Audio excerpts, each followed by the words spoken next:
تک پیار ہے بابا فرید صاحب سے, بڑا میرا درد ان کے ساتھ. اور میں جتنا اس صوفی کو پڑھتا ہوں کم ہی لوگوں کو میں نے پڑھا ہے. حضرت بابا فرید کے پیر اور خواجہ معین الدین صاحب کے خلیفہ, کیا نام ہے؟ خواجہ قطب الدین. مکتب میں پڑھنے گئے نا, پہلے دن 4 سال کی عمر تھی, تو قاری صاحب نے الف بات آسا پڑھایا تو انہوں نے 15 سپارے قرآن پاک کے سنا دیے. تو کہنے لگے بیٹا تجھے کیسے آئے؟ کہنے لگے میری اماں 15 سپاروں کی حافظ ہے, وہ سارا دن قرآن پڑھتی رہتی تھی, مجھے سن سن کے یاد ہو گیا ہے. یہ بالا نگالا یاد ہو سکتی ہیں تو قرآن پاک بھی یاد. اللہ خیر کرے, شرط یہ ہے کہ ہم گھر میں قرآن پڑھیں, بچوں کو سن سن کے بھی یاد ہو ہی جاتا ہے. خواجہ قطب الدین اتنا عروج پایا اس شیخ کامل نے کہ وقت کا بادشاہ بھی مرید ہو گیا. سلطان شمس الدین التمش مرید تھا, دلی کا بادشاہ بھی مرید تھا, اجمیر کا بادشاہ خواجہ معین الدین صاحب کا مرید نہیں ہوا, نہ پاک پتن کا بادشاہ بابا فرید کا مرید ہوا. لیکن خواجہ قطب صاحب کو اللہ نے یہ عظمت بھی دی, یہ شان ہے نا. اگرچہ صدقہ سارا خواجہ معین الدین کے قدموں کا ہی تھا, لیکن دلی کا بادشاہ مرید ہوا, اور اتنا اعلیٰ مرید ہوا کہ جب خواجہ قطب الدین صاحب کا وصال ہوا تو 3 شرطیں لگائی تھی. فرمایا میرا جنازہ وہ پڑھائے, جب سے توبہ کیا پھر اس کا سینے بد حرام کے لیے نہ کھلا ہو, اور جب سے توبہ کیا پھر لقمہ حرام اس کے گلے سے نہ گزرا ہو, اور جب سے توبہ کیا پھر کبھی نماز تہجد بھی قضا. بڑے بڑے صوفی میری طرح کے گردن جھکا کے کھڑے ہو گئے. 7ویں صف سے دلی کا بادشاہ نکل آیا, کہنے لگا پیرا ساری زندگی میں نے پردہ داری سے عبادت کی تھی, تو جاتی دفعہ مجھے بے نقاب کر گیا ہے. اتنا بڑا انہوں نے شخص تیار. اور حال یہ تھا, لوگ کہتے ہیں کہ فلانا آدمی امیر آدمی ہے تو حضرت صاحب کا تعلق, پیر صاحب کا تعلق زیادہ ہے, تو اس کی عمارت نہ دیکھ, کبھی کبھی اس کی پرہیزگاری بھی دیکھ, اس کی خدمت گزاری بھی دیکھ. خواجہ قطب الدین صاحب پہ بھی الزام لگتے رہے. ایک الزام یہ بھی لگا کہ قریب چلے گئے. ہوا کیا, جب بادشاہ مرید ہوا تو کہنے لگا حضرت جی میں نے بادشاہی نہیں کرنی, میں نے اب خانقاہ میں رہنا ہے. تو فرمایا بیٹا تو چھوڑ دے گا تو کوئی ظالم بیٹھ جائے گا. تو حضور پھر کیا حکم ہے؟ فرمانے لگے تو نے کرنی ہے. تو کہا حضور آپ وہ کہاں ہوتے ہیں, میں کہاں ہوتا ہوں, دل ہی نہیں لگتا. تو آپ فرمانے لگے میں ڈیرا اٹھا کے تیرے قریب لے آتا ہوں. خواجہ صاحب 1 کلومیٹر کے فاصلے پر ڈیرا اٹھا کے لے آئے. فرمانے لگے میں تیری تربیت کرتا رہوں گا, تو مخلوق کا بھلا کرتے رہنا. صلی اللہ علیہ, تو حضور کی امت کا اللہ اکبر. وہ قریب, اس وقت بھی لوگوں نے بڑی باتیں کی کہ دیکھو جی بادشاہ تھا نا تو پیر صاحب ہی نیڑے آ گئے. لوگ دیکھتے نہیں کہ اصل بات کیا ہے. خیر وقت گزر گیا, بادشاہی مرید ہو گیا, تو پھر دلی سارے میں اسلام, اتنا عدل انصاف, ہندوؤں کو بات پسند نہ آئی. انہوں نے کچھ مسلمان خرید لیے. سلطان شمس الدین التمش بیٹھا ہے دربار میں, جاگ رہے ہیں نا آپ لوگ, سب کہیے صلی اللہ علیہ. بڑی غور سے سننے والی بات. ایک دن سلطان شمس الدین تمش دربار میں بیٹھا ہے, قاضی عدالت بھی بیٹھے ہیں, مقدمات سنے جا رہے ہیں. باہر سے رونے کی آواز آنے لگی, چیخنے چلانے کی. بی بی بیان کر رہی, کیا ہو گیا کیا ہو گیا. وہ ٹال لگے ہوتے تھے بادشاہوں کے, وہ بجنے لگے, زور ہونے لگا. بادشاہ نے کہا اس فریادی کو جلدی بلاؤ. وہ اندر عورت آئی تو چیخ چیخ کے رو رو کے اس نے اپنے کپڑے پھاڑ پھاڑ کے, برا حال, 2 مہینے کا بچہ. لوگ اس کی آہو زاری پر اس کی طرف متوجہ. بی بی کیا ہوا, پانی پلاؤ, بٹھاؤ, کیا ہو گیا. کہنے لگی لٹ گئی, عزت برباد ہو گئی, تباہ کر دی گئی. میں کیا ہوا؟ کہنے لگی بادشاہ ایک شخص میرا غیر شرعی خامند بنا, پھر مجھے حمل ہوا, پھر میری گود میں یہ بچہ ہے 2 مہینے کا. اب گئی ہوں تو وہ کہتا ہے کہ میرا تو تیرے سے تعلق ہی کوئی نہیں. بادشاہ کہنے لگے یہ سلطان شمس الدین تمش کی جگہ ہے, اور میں نے رسول اللہ صلی اللہ علیہ وسلم کے دین کے مطابق حکومت استوار کی ہے. کون ہے جو تیرے ساتھ؟ ابھی گردن نہ کاٹ دوں گا, بات کر کون ہے. کہنے لگی تو کچھ بھی نہیں کرے گا, کوئی کچھ نہیں کر سکتا. لوگ کلمے چھوڑ کے بیٹھ گئے, توجہ ادھر ہو گئی. پراپوگنڈے بڑا اثر کرتے ہیں معاشرے پہ. رنگ ایسا عجیب ہے, انداز ایسا عجیب ہے. فرمایا بات تو کر. اس عورت کی آواز گونجی تو حالات ہی خراب ہو گئے. کہنے لگی بادشاہ حوصلہ پیدا کر سننے کا. کہا تو بات کر. کہنے لگی میرے گود میں جو بچہ ہے یہ قطب الدین بختیار کاکی کا ہے، یہ تیرے پیر کی ناجائز اولاد ہے۔ اٹھاؤ، پروفیسر سلیم چشتی نے پی ایچ ڈی کی ہے، وہ لکھ رہے ہیں اس واقعے کو، تیرے پیر کا ناجائز بچہ ہے۔ ہاتھ کانپنے لگے بادشاہ کے، کہنے لگے یا اللہ کبھی تو قیامت برپا کر دے تو معاملہ ٹھیک ہو جائے، میں تیری زبان کھینچ دوں گا تیری تو نے بات کیسے کی؟ کہنے لگی میں نے کہا تھا نا تیرے اندر حوصلہ نہیں، میری عزت تار تار ہو گئی اور تو پیر بچا رہا ہے۔ اللہ اکبر۔ سلطان شمس الدین تمش آسمان کی طرف دیکھ کے کہنے لگے مولا مجھ مجرم کو جس کی برکت سے اٹھا کے تو نے مسجد میں پہنچایا، آج مجھے تو نے کس امتحان میں ڈال دیا؟ یہ کیا رنگ تو نے زندگی کا بنایا ہے؟ کہنے لگی بلا اسے، اڑاب گردن۔ اللہ اکبر۔ خواجہ قطب الدین بختیار کاکی، ذرا اس جگہ پہ اپنے آپ کو کھڑا کر کے دیکھ میرے دوست، جو شخص دلی کے بازار میں نکلے تو دکانیں بند ہو جائیں، عورتیں گھروں میں گھس جائیں، جس کے نام پر چرچے ہوں دین کے، وہ شخص لاٹھی ٹکاتا ٹکاتا، عرس منانے آسان ہے، ڈھول ڈمکے کر کے گھروں کو جانا آسان ہے، پر ذرا ان کی راہوں کا مسافر تو بن انہوں نے انداز کیا اختیار کیا۔ حضرت خواجہ قطب الدین بختیار کاکی، خبر پھیل گئی، اتنی شہرت پاکیزگی کی نہیں ہوئی تھی جتنی اس جرم کی ہوئی۔ لاٹھی ٹکاتے ٹکاتے جب پہنچے نا بادشاہ کے دربار میں، بادشاہ اٹھنے لگا، قاضی اٹھنے لگا، لوگ اٹھنے لگے، تو قطب الدین بختیار کاکی کی آنکھوں میں آنسو آئے، مانے لگے بیٹو بیٹھ جاؤ، آج میں پیر بن کے نہیں آیا، میں مجرم بن کے آیا۔ اور کہا میرے مالک کا انصاف بھی دیکھو، دلی کا پیر آج دلی کی عدالت میں اپنے نا کردہ جرم کی صفائی دینے آیا ہے، بڑی لاٹھی پہ ٹیک لگائی، دلی کی گلیاں بھی روتی ہیں کہ یہ کیا رنگ، اللہ یہ تیرا کیا رنگ ہے، یہ تے میں گڈی تے ہاتھ ڈور سجن دے، او جے سونا ہی میرے دکھ وچ راز تے میں سکھ نو چلے ڈاواں، پر یار فریدا کدی بل پہ سونا، یار فریدا جے کدی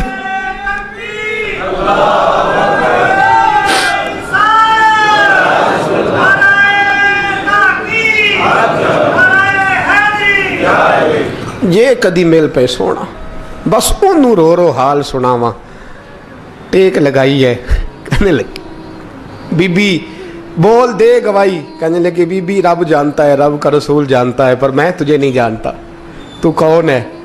کہنے لگی اچھا وہ لوگوں کو بھیج کے تہجد کے بہانے پچھلے دروازے مجھے اندر بلانا، رب تیرا بھول جانا، پھر رونے لگی، پھر مکر کرنے لگی۔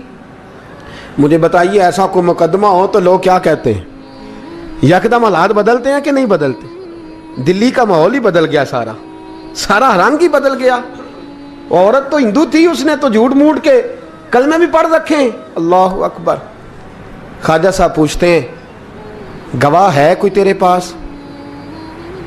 تو 4 کلمہ پڑھنے والے کھڑے ہو گئے۔ اللہ کرے کلمہ پڑھنے والے بکا نہ کریں، آمین تو کہیں۔ وہ کھڑے ہو کے کہنے لگے ہاں ہم نے آتے بھی دیکھا ہے، جاتے بھی دیکھا ہے۔ خواجہ قطب الدین صاحب نے نظر عثمان کی طرف اٹھائی، کہنے لگے اچھا جو تیری مرضی، میں گڈی تے ہاتھ ڈور سجن دے، وہ جنج رکھے اونج رہنا ہے، واجب نہیں وچ شریعت مندہ خسم نو کہنا۔ کہنے لگے سلطان یار ایک رات کی مہلت نہیں دے دیتا؟ میں سویرے سلطان بھی رو پڑا کہ پیر صاحب میں نوکر اور میں مولتے، اچھا حضور جیسے مرضی۔ باہر نکلے، خادم کہنے لگا حضور سواری پہ بیٹھ جائیں، وہ مانے لگے نہیں یار آج پیدل جانا ہے، اس دلی کے چونکوں نے مجھے بڑی سلامیاں دی ہے، ذرا میں دیکھوں تو صحیح دلی کے بازار میری رسوائی پہ کیا کہتے، مجھے ذرا یہ پتھر بھی کھانے دے، ان کا ذائقہ بھی۔ پیدل گئے، دنیا سو گئی تو دلی کے بادشاہ نے اجمیر کی طرف منہ کیا، خواجہ معین الدین حیات تھے، بے خبر ہو جو غلاموں سے وہ آقا کیا ہے، بے خبر ہو جو غلاموں سے وہ منہ کیا۔ کہنے لگے معین الدین میں کوئی لوارس تو نہیں نا، میں کوئی لوارس ہوں کہ یہاں جو میرے ساتھ مرضی ہو جائے، تیری مجبوریاں درست مگر تیرا وعدہ تھا ساتھ دینے کا، وقت آیا ہے، میں کوئی لوارس نہیں کہ اب تو اجمیر میں بیٹھا رہے۔ اور میں دکھ سارا اکیلے برداشت کروں. بڑھاپے کا مجھے بھی پتہ ہے, کمزوری کا مجھے بھی پتہ ہے, ذوف کا مجھے بھی پتہ ہے, پر تتی تھوڑے تھکڑے کھاندڑیاں, میں بھی تو تیرے نام تو مفت بھی کھاندڑیاں. مجھے بھی تو پتہ ہے نا, منم غلام علی حیدریم قادریم تمز احمد رضا خامی زنم. میں نے بھی تو اپنا نام نہیں نہ جپا, تیرا ہی جپا ہے ساری زندگی. یہ لفظ کہے, کہتے میں رویا. آنکھ لگی تو حضرت خواجہ معین الدین صاحب خواب میں ملے. کہنے لگے قطب الدین میرا انتظار کرنا, میں پہنچ رہا ہوں. میرا انتظار کرنا, میرا انتظار. کیا کہا میاں صاحب نے؟ کہتے ہیں مالی دا کم پانی دینا, پھل کچے ہون یا پکے, اے پیر مرید دے سر تے ہی رہندا ہے, جھوٹے ہون یا سچے. میں آیا, فکر نہ کرنا. حضرت سویرے اٹھے, پھر گئے عدالت. پھر کہا نہ بھائی پروٹوکول, مجرموں کا پروٹوکول نہیں ہوتا, میں اکیلا جاؤں گا. جس کے آگے پیچھے نعرے ہوتے تنے تنہا. 2-4 منٹ زیادہ لے لوں آج آپ حضرات. کہتے میں پہنچا عدالت, اور جا کے جب کہا نا کہ ہاں جی حضور بتائیے, گواہ بھی خلاف ہے, مقدمہ بولیں, تو کہنے لگے مجھے میرے شیخ نے حکم دیا ہے کہ میرا انتظار کرنا. پھر وہ جو باتیں کرنے والے تھے کہنے لگے جی کون گیا تھا اجمیر, کون آیا ہے وہاں سے, ہمیں روحانی باتیں نہ بتائی جائیں. یہاں سے تو ایک دن میں پہنچا نہیں جا سکتا, ٹرین بھی 36 گھنٹے لیتی ہے دلی سے جانے میں. تو کہا یہ کیسے ہو سکتا ہے, کوئی رات کو رات آپ کو خبر ہو گئی, آپ کیس کو لمبا نہ کریں. بادشاہ مرید ہے, لگتا ہے کہ یہ راتوں رات بھگا دے گا پیر کو. اتنی باتیں خواجہ صاحب نے سنی. جب بے گناہ آدمی کو یہ باتیں سننی پڑتی ہیں پھر دل بڑا ٹوٹتا ہے, پھر بڑی تکلیف ہوتی ہے. حضرت کہنے لگے یارو تمہاری مرضی. شمس الدین تمش کی آواز گونجی, فرمایا جیسے انہوں نے کہا ویسے کیا جائے گا. 3 دن کے لیے عدالت برخاست کر دی جاتی ہے. چیم گوئیاں ہونے لگی, پھبتیاں کسی جانے لگی. تیسرے دن شام کا وعدہ تھا, چوتھے دن عدالت جانا تھا. قطب الدین بختیار کاکی کے پاس لوگ آ کے افسوس کرتے تو آپ بولتے نہیں.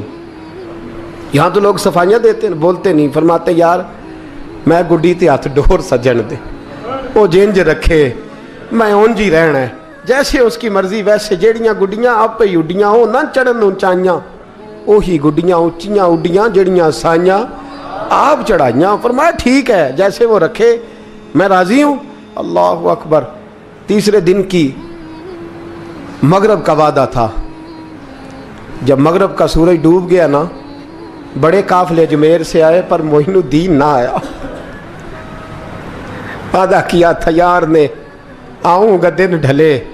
وہ خواجہ غلام فرید صاحب رحمۃ اللہ تعالیٰ علیہ فرمایا کرتے تھے نا, کوا کھانے لگا آنکھیں تو کہنے لگے کاغا اے تن سارا ہی کھائیو, میرا چن چن کھائیو ماس, میرے 2 نین نہ کھائیو, مینو پیا ملن دی آس. نے کہا سارا کھا جا, آنکھیں چھوڑ دے. اس نے کہا تھا میں آؤں گا, انتظار لمبا ہو گیا ہے پر میری امید تو نہیں نہ ٹوٹی. مغرب کی اذان ہوئی تو لوگ کہنے لگے لو جی اب بس ہو گئی. خواجہ قطب الدین صاحب نے اللہ اکبر کہہ کے مغرب کی جماعت جب میدان میں کھڑی کی تو اپنی بھی چیخ نکل گئی, آئی نہیں. لیکن جب نماز کا سلام پھیرا تو خواجہ معین الدین صاحب کی 2 رکعتیں ابھی باقی تھیں. خواجہ صاحب پیچھے نماز پڑھ رہے ہیں, سلام پھیرا, اور نماز کے بعد جب اٹھے نا تو خواجہ صاحب کے سینے کے سینہ لگا. تو کہا حضرت جی میں شہزادہ تھا, آپ نے کہا تھا خشک روٹی کھانا تو میں نے خشک کی کھائی ہے, آپ نے کہا تھا فاقے کرنا تو میں نے کیے ہیں, آپ نے کہا وطن واپس نہیں جانا تو میں نہیں گیا. حضور اس امتحان کا آپ نے بتایا ہی نہیں تھا, یہ مجھے بتا جاتے اب اس سفید داڑھی سے میں جواب دیتا پھروں. خواجہ معین الدین صاحب نے جھٹکا, پیچھے ہٹ, تو زیادہ عزت والا ہے کہ یوسف زیادہ عزت والا تھا, تو زیادہ مقام والا ہے کہ عائشہ زیادہ مقام والی تھی, چپ کر, یہ کچھ صوفیاء کا طریقہ ہے, چپ کر. عرض کی حضور غلطی ہو گئی, میں پہلے نہیں رویا, تو ملا ہے تو رویا ہو, میں پہلے نہیں تڑپا, میں نے شکوا نہیں, تو ملا ہے, اپنا ہی کو ملے تو دکھ یاد آتے ہیں نا. فرمایا چپ کر, جا سلطان سے کہہ دے سویرے نماز کے بعد عدالت لگا دے. سویرے جب عدالت لگی نا تو خواجہ معین الدین صاحب بازو پکڑا خواجہ قطب صاحب کا, نکلے تو دیکھا لائنیں لگی ہیں, مجمع لگا ہے, آنکھوں میں آنسو آ گئے. کہا حضور آپ کیوں روتے ہیں؟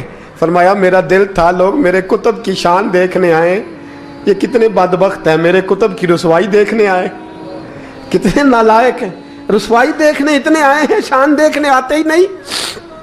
اللہ اکبر۔ جب میدان لگا خواجہ صاحب پہنچے، عورت کو کہنے لگی اللہ سے ڈر جا، وقت تھوڑا ہے، تو مر جائے گی۔ کہنے لگی مجھے داستانیں نہ سنائیں۔ قاضی صاحب سے کہنے لگے قاضی صاحب آپ حقیقت حال سے آگاہ ہیں، خیال کریں۔ کہنے لگے خواجہ صاحب دلیلیں نہ دیں، گواہ لائیں، وعظ نہ کریں۔ خواجہ صاحب رحمت اللہ علیہ کہنے لگے گواہوں کو بلاؤ۔ گواہ آئے تو خواجہ معین الدین صاحب نے نظر، تم ہو میرے کتب پر، میرے کتب کے جرم کے گواہ؟ ان کی زبانیں کانپنے لگی، ہاتھ کانپنے لگے، میں بولتے کیوں نہیں؟ جب ان کی نظریں جھکی تو بادشاہ کہنے لگا اگر اب تم نے گواہی نہ دی تو تمہیں میں مجرم بنا کے 80 کوڑے ماروں گا۔ کہنے لگا جی دیکھا ہے ہم نے تہجد کے وقت۔ جب سب گواہیاں پوری ہو گئیں، عورت بھی تڑپ رہی ہے، رو رہی ہے، 2 مہینے کا بچہ گود میں ہے۔ اب بولیے، علماء ظواہر بھی کھڑے ہیں، حسد کرنے والے جلنے والے بھی کھڑے ہیں، ہندو تو ویسے ہی تالیاں بجا رہے ہیں۔ اجمیر کا بوڑھا، اور یہ آخری پھیرا تھا خواجہ معین الدین کا دلی میں، اس کے بعد ظاہراً دوبارہ نہیں آئے، اٹھے لاٹھی ٹکاتے ٹکاتے اور میدان کے اندر جا کے نا، بڑے میدان میں مجمع تھا، سر سجدے میں رکھا، کہنے لگے یا اللہ میں ہندوستان مرضی سے نہیں آیا، تیرے رسول کا بھیجا آیا ہوں۔ پھر اٹھے اور کہنے لگے مولا تیرے نبی کا فرمان ہے کہ میری امت کے علماء بنی اسرائیل کے نبیوں کی طرح ہوں گے، اگر یوسف کے لیے بچہ بول سکتا ہے تو میرے کتب کے لیے بھی بولنا چاہیے، اگر یوسف علیہ السلام کے لیے بول سکتا ہے تو میرا قطب الدین بھی سچا ہے، اس کے لیے۔ پھر اٹھے اس بی بی کی طرف بڑھے، لوگ کہنے لگے نہ جانے اب کیا ہوگا۔ جب اجمیر کے بادشاہ نے، عطا رسول نے، ہند الولی نے، امام الاولیاء نے کپڑا کھینچا اور کہنے لگے وہ بچے تو جانتا ہے نا تیرا باپ کون ہے، 2 مہینے کا بچہ۔ جب نانا بولا تو بی بی کہنے لگی اب کیا کر رہے ہو، بچے بھی کبھی بولے ہیں؟ میں بی بی چپ کر، ان اللہ علی کل شیء قدیر، میں کمزور رب کا ماننے والا نہیں، قدرتوں والے رب کا ماننے والا ہوں، وہ چاہے تو بچے بھی بولتے ہیں۔ قرآن کہتا ہے حضرت عیسیٰ بولے تھے انی عبداللہ آتانی الکتاب، مریم بھی تو ولی اللہ تھی، وہ نبی تو نہیں تھی۔ اگر ولی اللہ بنی اسرائیل کا ہو بچہ بول سکتا ہے، تو اگر ولی اللہ محمد عربی کی امت کا ہو تو بچہ پھر بھی بول سکتا ہے۔ یوں کپڑا ہٹایا، بچہ بول، 2 مہینے کا بچہ ماں کی گود میں اٹھ کے بیٹھ گیا اور بچہ بول کے کہنے لگا السلام علیکم یا ولی اللہ۔ جب یہ لفظ ادا کیے تو نعرے لگنے لگے، لوگ رونے لگے، بی بی بے ہوش ہو کے گری، فرمانے لگے مجھے سلام نہ کر، میرے کتب کی بات بتا۔ کہنے لگا قسم ہے اللہ کی عزت کی، وہ سامنے مجمع جو سردار بیٹھا ہے وہ میرا باپ ہے، قطب الدین تو بے گناہ ہے، قطب الدین تو بے گناہ ہے، میرا باپ تو وہ بیٹھا ہے۔ یہ قاضی بھی سازش میں شریک ہے، کئی مسلمان خریدے گئے، یہ گواہ خریدے گئے۔ جب گواہی ہو گئی، بچہ یہ لفظ کہہ کے اللہ اکبر کہتا ہوا پھر چپ کر گیا۔ خواجہ قطب الدین صاحب کا بازو پکڑا، خواجہ معین الدین صاحب نے مجمع سے باہر نکلے، لوگ کہنے لگے حضور آپ کچھ بولتے نہیں۔ فرمانے لگے جس نے بولنا تھا وہ بول چکا ہے، جس نے بولنا تھا وہ جو جادو، وہ جو سر چڑھ کے بولے۔ فرمایا تم نے افواہوں پہ نظر رکھی اور میں نے اللہ کی قدرت پہ نظر رکھی، تم نے اس کے کردار کو جھنجھوڑا اور میں نے اس کے کردار کو تعمیر کیا۔ حضرت سلطان شمس الدین تمش بھی پیچھے دوڑے، کہا حضور کہاں لے جا رہے ہو؟ فرمایا کتب میرا ہے، میں جمائر ساتھ لے کے جا رہا ہوں، اب میں نے اپنا بچہ تمہارے سپرد، اب میرے پاس رہے گا، تم نے ستایا میری اولاد کو، اب یہ میرے پاس رہے گا، میں نے نہیں تمہیں دینا۔ لوگ راہیں بچھا کے، نظریں بچھا کے بیٹھ گئے، پاؤں میں گر گئے، کہنے لگے حضور ہمارے لیے نہیں، رسول اللہ کے دین کے لیے، ہمارے لیے نہیں، تعمیر شریعت کے لیے، ادائے سنت کے لیے چھوڑ جائیے۔ خواجہ صاحب کہنے لگے قطب الدین جا، تجھے چھوڑ کے جاتا ہوں، اب قیامت تک کوئی تیری رسوائی کی جرت نہیں کر سکے گا۔ عزیز یاد رکھ، نہ افواہوں پہ لگا کریں، نہ کسی برادری، کسی قوم، کسی شخص کے بارے میں ایسی باتیں۔ یہاں تو لوگ گھڑ گھڑ کے چیزیں لاتے ہیں، گھڑ گھڑ کے چیزیں لاتے ہیں، اور جن کی ہیں ان کے پاس بڑے دلائل ہیں۔